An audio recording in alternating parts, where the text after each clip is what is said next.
એન્ટીબાયોટિક્સની આડઅસર મામલે જાગૃતિ લાવવા માટે વિશ્વ આરોગ્ય સંસ્થા અને ઇન્ડિયન મેડિકલ એસોસિએશન ખાસ પ્રયાસ કરી રહ્યું છે।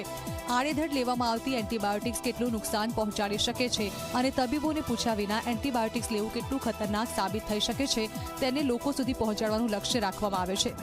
હાલના સમયમાં એન્ટીમાઇક્રોબાયલ રેસિસ્ટન્સ વધી ગયું છે, એટલે કે પહેલા જે એન્ટીબાયોટિક્સ ઇન્ફેક્શનને કાબૂમાં લેવા માટે કામમાં આવતી હતી એ હવે એટલી અસરકારક નથી રહી।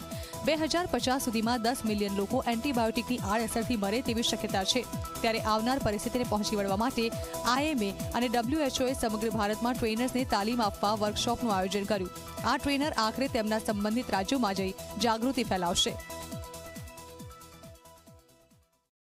કે અત્યારે જે એન્ટીમાઇક્રોબાયલ રેઝિસ્ટન્સ એ એટલી બધી માત્રામાં વધી ગયો છે કે જે પ્રિવિયસલી જે એન્ટીબાયોટિક આપણે ઇન્ફેક્શન ટ્રીટ કરવામાં કામમાં આવતી હતી એ એન્ટીબાયોટિક અત્યારે ઘણી બધી ઇન્ફેક્શન્સમાં આપણને મદદ નથી કરી શકતી।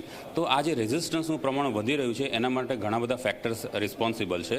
આ રેઝિસ્ટન્સને આપણે કેવી રીતે ઓછો કરી શકીએ અથવા તો એને વધતો બચાવી શકીએ એના માટે આ WHOએ Indian medical association headquarter new દિલ્હીના કોલોબરેશનમાં અમદાવાદ મેડિકલ એસોસિએશન અને ઇન્ડિયન મેડિકલ એસોસિએશન ગુજરાતના સહયોગથી આ એક વર્કશોપ કરી છે।